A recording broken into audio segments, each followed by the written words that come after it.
প্রিয় শিক্ষার্থীরা, অষ্টম শ্রেণী গণিতের অনুশীলনী 2.1-এর পার্ট 3 নম্বর পার্টের ক্লাস আজকে আমরা করব।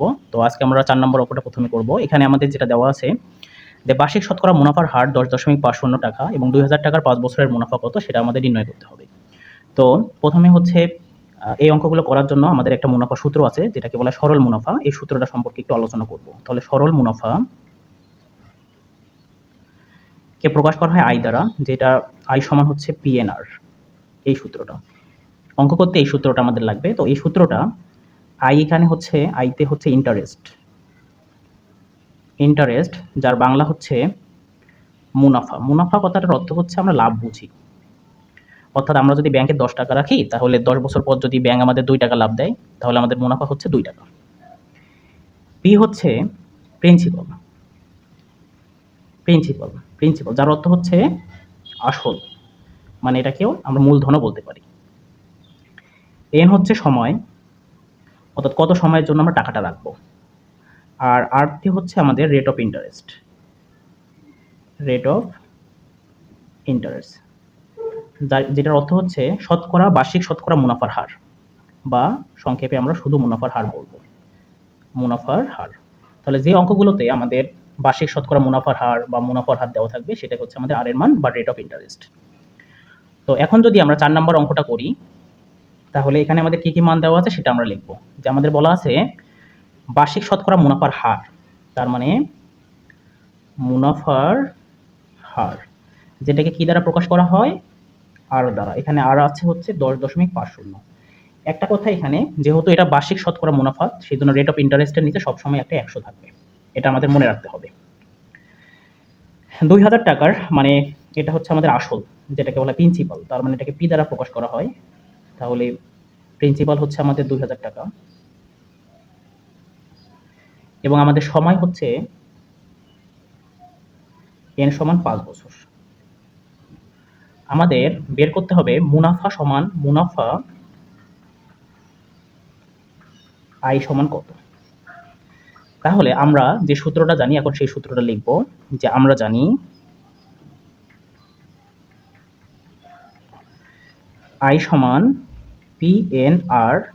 তাহলে এখানে আমাদের পি এর মান হচ্ছে 2000 টাকা, এন হচ্ছে সময় 5 বছর এবং রেট অফ ইন্টারেস্ট হচ্ছে 10.50, তার নিচে হচ্ছে 100। এই দশমিক আমরা তুলে দিতে পারি, এই দশমিক তুলে দিয়ে একটাই 1 আসবে গুণ, আর দশমিকের পর 2টা সংখ্যা আছে তার মানে 2টা শূন্য। তাহলে এই শূন্য এই শূন্য এই শূন্য এই শূন্য এই শূন্য এই শূন্য এই শূন্য এই শূন্য কাটা গেলে এখানে আমাদের কত থাকবে, 5কে 10 দ্বারা গুণ করলে হবে 5 দোকানো 10, অর্থাৎ 10 গুণন 105। তাহলে একের গুণ অনেক সহজ, 1 দিয়ে 105কে গুণ করলে 105ই হবে এবং এখানে একের সাথে যে শূন্যটা আছে সেই শূন্যটা এখানে বসে যাবে। তাহলে আমাদের মুনাফা হচ্ছে 1050 টাকা। আমরা আশা করি বুঝতে পেরেছি এই অঙ্কটা। যদি আমাদের এইরকম মুনাফা বের করতে বলে তাহলে আমরা এইভাবে করব।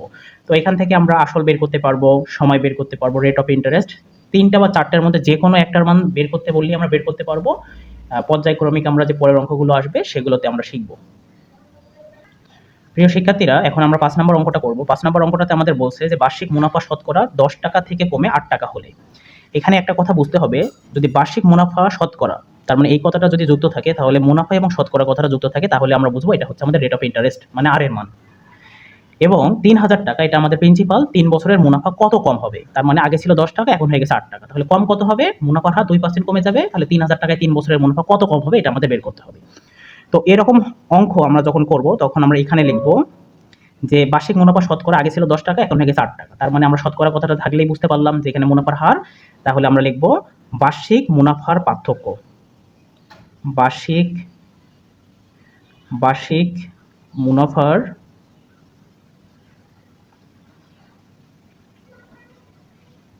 শতকরা পার্থক্য সমান 10 মাইনাস 8, যেহেতু এটা শতকরা তার মানে পার্সেন্ট সমান 2%। আমরা 2কে কিভাবে লিখতে পারি, 2/100। তো এটাকে আমরা আর দ্বারা প্রকাশ করতে পারি কারণ এটাই আমাদের হচ্ছে রেট অফ ইন্টারেস্ট। এখন এখানে আমাদের আসল পি সমান আছে 3000, হ্যাঁ 3000 টাকা এবং সময় আছে 3 বছর, সময় এন সমান 3 বছর। আমাদের বলছে যে মুনাফা কত কম হবে, কারণ এখানে যেহেতু শতকরা আমাদের 2% কমে যাবে, তাহলে 3000 টাকার 3 বছরে মুনাফা কত কম হবে সেটা আমাদের বের করতে হবে। তার মানে এখানে আমরা হচ্ছে আয়ের মান বের করব, অর্থাৎ মুনাফার মান বের করব। তাহলে আমরা বুঝতে পারবো যে মুনাফা কত কমে যাবে। তাহলে আমরা লিখব, আমরা জানি আই ইকুয়াল পিএনআর। তাহলে পি এখানে প্রিন্সিপাল আমাদের 3000 টাকা, এন হচ্ছে সময়, সময় হচ্ছে 3 বছর, আর হচ্ছে রেট অফ ইন্টারেস্ট যেটা হচ্ছে 2/100। তাহলে আমরা খুব সহজেই কাটাকাটি করতে পারবো, এখানে দুটো শূন্য কাটা যাবে।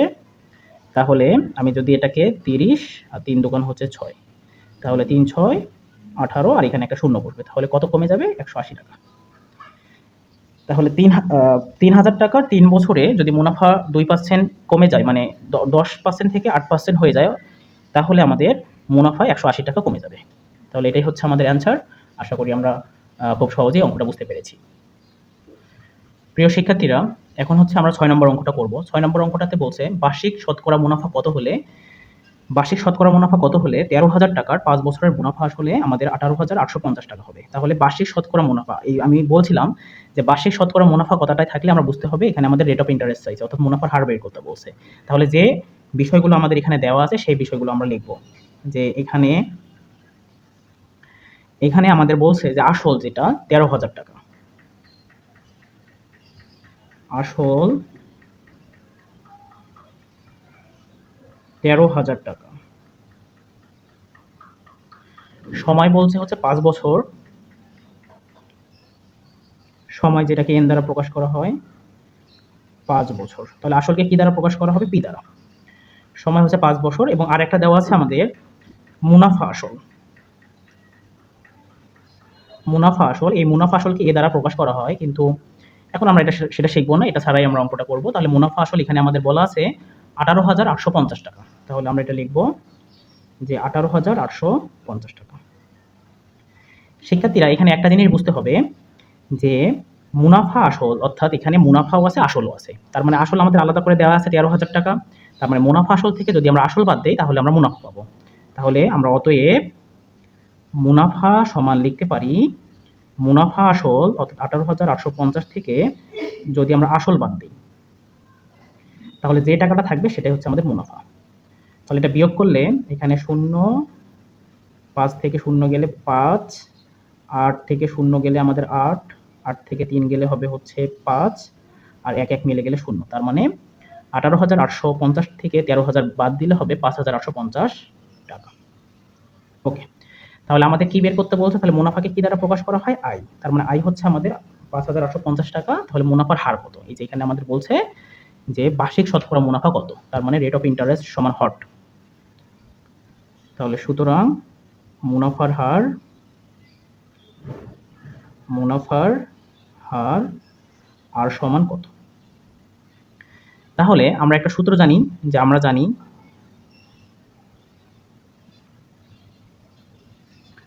আই সমান পিএনআর। তাহলে এখন যদি আমরা পিএনআরকে এই পাশে নিয়ে আসি আর আইকে এই পাশে নিয়ে যেতে পারি, তাহলে আমাদের কার মান বের করতে হবে? আর এর মান বের করতে হবে। তাহলে আর সমান হবে আই ডিভাইডেড বাই পিএন। এখন আমরা সবাই জানি যে আর এর নিচে একটা 100 থাকে, মানে আর এর যে মানটা হবে তার নিচে একটা 100 থাকে, সেই 100টা আমরা আই এর সাথে গুণ করে দিতে পারি। কারণ এই যে আর এর নিচে যদি এখানে 100 থাকে, এখানে যদি আমরা 100 দিই তাহলে আর গুণন করলে এই 100টা উপরে এই পাশে উঠে যায়। সেই জন্য আমাদের একটা জিনিস মনে রাখতে হবে, যে আমরা আই বাদে যে কোনো কিছুর মান বের করি না কেন, যদি আমরা এন এর মান বের করি তাহলে 100টা আই এর সাথে গুণ হবে, আর বাকি যেহেতু এন চলে গেছে বাকি থাকবে হচ্ছে আমাদের পি আর। তারপর যদি আমরা পি এর মান বার করি তাহলে আই এর সাথে 100টা গুণ হবে, আর নিচে চলে যাবে হচ্ছে, যেহেতু পি গেছে তাহলে এন আর। অর্থাৎ আই বাদে বাকি যেগুলো আছে রাশি আছে সেগুলোর জন্য যদি আমরা মান বের করি তাহলে আমরা 100টা মুনাফা যেটা উপরে আছে সেটার সাথে গুণ দিব। আশা করি আমরা বুঝতে পেরেছি। তাহলে এখন এখানে আমাদের যেটা মুনাফা দেওয়া আছে সেই মুনাফা হচ্ছে আমাদের 5,850 গুণন, এগুলো বাংলাতে লেখাই ভালো, বাংলাতে লিখি গুণন 100, যেহেতু এটা আমাদের পাটিগণিত। পি হচ্ছে আমাদের আসল হচ্ছে আমাদের 13,000 টাকা, এবং এন হচ্ছে আমাদের 5 বছর, অর্থাৎ এন এর মান হচ্ছে 5। তাহলে আমি এখানে শূন্যগুলো কাটা দিতে পারি, আর এখানে আমাদের যেটা আছে যে ৫ দ্বারা যদি আমরা ভাগ দিই এটাকে ৫৮৫-কে, তাহলে এখানে ৫ × ৫, ৮-এর মধ্যে ৫ একবার যায়, ৫ × ৫, আর থাকবে ৫ থেকে ৮ মিলাইতে থাকবে ৩, ৫-এর সামনে ৩ এসে হবে ৩৫, তাহলে ৫ × ৭ = ৩৫। তাহলে ৫ দ্বারা যদি আমরা ৫৮৫-কে ভাগ দেই তাহলে হবে ১১৭, তাহলে উপরে ১১৭, নিচে হচ্ছে আমাদের ১৩। এখন ১৩ দিয়ে যদি আমরা ১১৭-কে কাটি তাহলে আমাদের হচ্ছে ৯ × ১৩ = ১১৭, তার মানে আমাদের রেট অফ ইন্টারেস্ট আর সমান হচ্ছে ৯%। তার মানে বার্ষিক শতকরা মুনাফার হার হচ্ছে ৯%। এটাই হচ্ছে আমাদের অ্যান্সার। তো সকলকে ধন্যবাদ। পরবর্তী ক্লাসগুলো খুব তাড়াতাড়ি আমাদের চ্যানেলে আপলোড করা হবে, পরবর্তী পার্টগুলো।